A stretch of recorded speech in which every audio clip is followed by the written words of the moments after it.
Hello Internet, welcome to Jaunty Adventures, where I talk about the cuter side of gaming every week. Today I'm going to be talking about Rabisco Plus for the Nintendo Switch, and I did receive the key, so thanks so much to Ratalaika Games, as well as the Indie Collective, which is a group of creators and indie devs that I've been partnering with recently.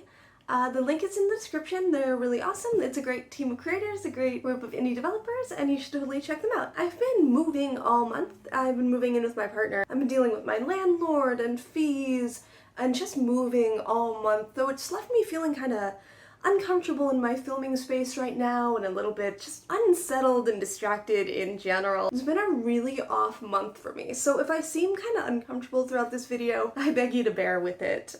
It's also why I really wanted to talk about this week's game. I did receive the key from Ratalaika Games through the Indie Collective, which had me a little bit worried because I haven't been getting a lot of games out, and I was worried that I just wouldn't be very into it and would have a hard time getting a review out.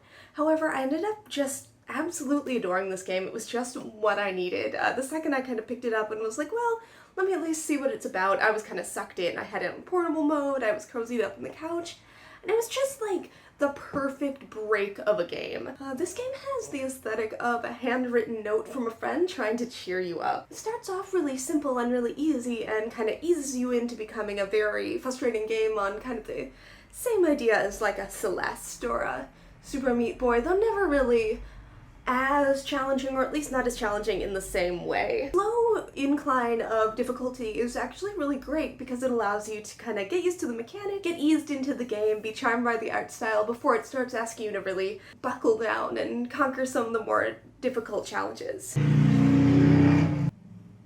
In Rabisco Plus, you're challenged with piloting a little rabbit doodle. I looked up that apparently Rabisco does mean doodle. You are challenged with bringing a bunch of lost stars back to the moon, which is set up in a really charming little cutscene at the beginning of the game. In addition to the stars, you can also find gemstones that I'm afraid I didn't end up collecting all of, so I'm not quite sure what you get for doing that, as well as paint pots that allow you to change the color of your little rabbit doodle. All of these do count towards a completion meter that's on the menu, so if you want to work towards full completion, you can go for them, and if you don't, you can get the challenges easier and just skip over them. Like Celeste, a lot of the challenge is from managing finite resources of your character, in this case the acceleration meter that allows you to speed through obstacles and away from enemies for a limited amount of time. This means that sometimes it's more of a platform challenge where the key is like being dexterous with your thumbs and really figuring out how to move correctly, but sometimes it's more thinking about how you can do it, which really varies the puzzles and makes it extra fun and kind of relaxing and gets your brain working, you know? It takes about 45 minutes for the game to really start getting hard, which again, I liked just as a way to ease me into it, especially because I've been a little bit tired. So I'm not gonna be like, yeah, I want to buckle down and get these challenges without a little bit of encouragement. Most of the challenge is pretty fun. There were definitely challenges that made you go through a lot of trial and error that I found kind of frustrating and unfair, but for the most part, I enjoyed all the challenge that it brought, so it wasn't too big of a deal, just something to be aware of. If somehow the game also isn't hard enough for you, or if you get really into it and want to keep playing, there is both a timing feature for you to do a speed run, and there's an optional hard mode that allows you to not have any checkpoints, as well as being able to go for some of the harder points for some of the optional challenge items like the paint pots and the gemstones. So I think that this really adds a lot of replayability and value for your money, especially if you end up really liking the characters and the aesthetic and just want to get wrapped up in it.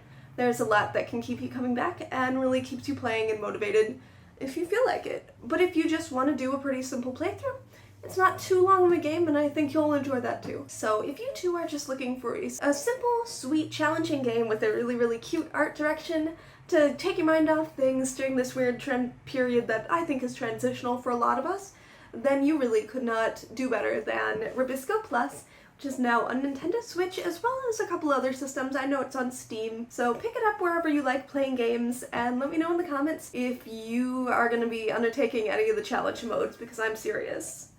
I am not good enough to do it. Thanks so much for watching this review. I know it's a short one, but it was just such a short, sweet game that felt a little bit right.